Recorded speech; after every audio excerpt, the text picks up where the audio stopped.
तब्बल 3 ते 4 वर्षांपूर्वी सुरू झालेल्या जिल्हा परिषदेच्या नव्या प्रशासकीय इमारतीचं बांधकाम पूर्णत्वास आलंय। सुमारे 67 कोटी रुपये खर्च करून उभारलेली ही भव्य आणि आधुनिक इमारत मात्र अद्याप कार्यान्वित झाली नाही।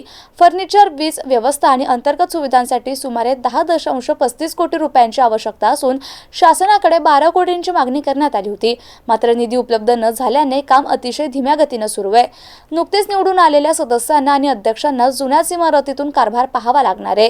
याच पार्श्वभूमीवर आमचे प्रतिनिधी गणेश जाधव यांनी घेतलेला हा ग्राउंड रिपोर्ट पाहूया। जिल्हा परिषद निवडणूक पार पडलेली आहे आणि नवीन सदस्य आणि अध्यक्षांचं नव्या इमारतीमध्ये आगमन होईल अशी अपेक्षा या ठिकाणी व्यक्त करण्यात आली होती।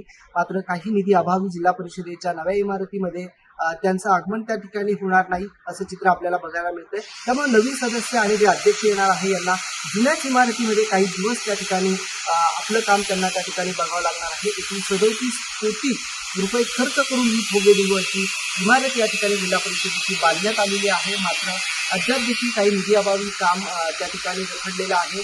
फर्निचर असेल, आतमधली लाईट फिटिंग असेल, या कामासाठी आणखी काही प्रमाणात त्या ठिकाणी निधीची आवश्यकता आहे। यामुळे हे काम या ठिकाणी रखडण्यात आलेलं आहे। त्यामुळे नवीन सदस्य आणि नवीन जिल्हा परिषद अध्यक्ष यांना मात्र अद्याप देखील जुन्याच इमारतीमध्ये काही काळ काम त्यांना बघावं लागणार आहे।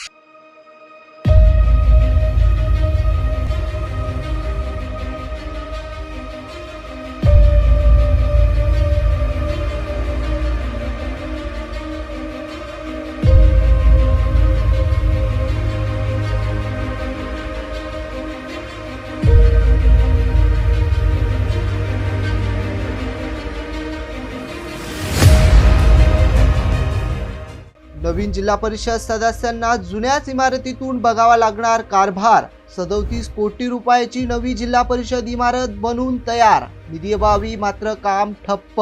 10.35 कोटीच्या प्रतीक्षेत नवी वास्तू। नव्या सदस्यांना जुनीच इमारत, प्रशासनावर ताण वाढणार। 12 कोटीची मागणी प्रलंबित, कोट्यावधीची इमारत निधीअभावी प्रतीक्षेत। जीर्ण इमारतीतूनच कारभार, नागरिकांमध्ये नाराजी, नियोजनाचा अभाव की निधीची अडचण, प्रश्न अनुत्तरित। नव्या सत्ताधाऱ्यांसमोर पहिलीच परीक्षा, नव्या इमारतीतून काम कधी होणार सुरू? तयार इमारत निधीअभावी प्रतीक्षेत, विकासाच्या दाव्यांना धक्का। जिल्हा परिषदेची नवी प्रशासकीय इमारत, बाहेरून भव्य, आकर्षक आणि आधुनिक रचनेची। प्रशस्त कार्यालय, स्वतंत्र सभागृहे, बैठकीसाठी अत्याधुनिक हॉल, नागरिकांसाठी सुसज्ज सुविधा, सर्व काही तयार आहे। मात्र या इमारतीत सध्या शांतता आहे, कारण फर्निचर, अंतर्गत सजावट आणि तांत्रिक सुविधांसाठी आवश्यक निधी अद्याप मिळालेला नाही। जवळपास 10.35 कोटी रुपयाच्या कामासाठी शासनाकडे 12 कोटीची मागणी करण्यात आली होती, परंतु निधी अभावी काम पूर्ण होऊ नये इमारत वापरात येऊ शकलेली नाही। दरम्यान नुकतेच निवडून आलेले जिल्हा परिषद सदस्य आणि अध्यक्षांना मात्र जुन्याच इमारतीतून कामकाज करावे लागणार आहे। जुनी इमारत तुलनेने जीर्ण, जागेअभावी आणि मर्यादित सुविधांनी युक्त आहे। बैठकीसाठी अपुरी व्यवस्था, कार्यालयीन जागेची कमतरता याचा परिणाम प्रशासनाच्या गतीवर होण्याची शक्यता व्यक्त केली जात आहे। नवीन इमारत तयार असूनही बंद अवस्थेत असल्यानं नागरिकांमध्ये नाराजीचा सूर उमटत आहे। कोट्यावधी रुपयाचा खर्च करून उभारलेली वास्तू वापरात येत नसल्यानं नियोजन आणि निधी व्यवस्थापनावर प्रश्नचिन्ह उपस्थित होत आहे। आता नव्या सत्ताधारी पदाधिकाऱ्यांसमोर मोठे आव्हान आहे। शासनाकडे पाठपुरावा करून तातडीने निधी उपलब्ध करून घेणे आणि ही इमारत लवकरात लवकर सुरू करणे, अन्यथा 3 ते 4 वर्षापासून सुरू असलेला हा प्रकल्प आणखी लांबणीवर पडण्याची भीती व्यक्त केली जाते।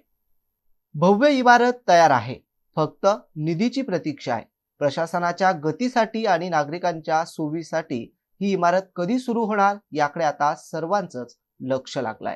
हीच जिल्हा परिषदेची नवी इमारत आहे। या ठिकाणी या नव्या इमारतीमध्ये नवीन सदस्यांचं आगमन होईल असं आपण अपेक्षा या ठिकाणी होती। मात्र नव्या सदस्यांना आणि जिल्हा परिषद अध्यक्षांना जुन्याच इमारतीमध्ये काही दिवस त्या ठिकाणी आपला कारभार बघावा लागणार आहे। माझ्या मागे बघू शकता ही जी भव्य इमारत आहे, या इमारतीचं या ठिकाणी काम सुरू आहे। मात्र निधी अभावी या ठिकाणी कॅमेरामन सोबत गणेश जाधव, MCN न्यूज, छत्रपती संभाजीनगर।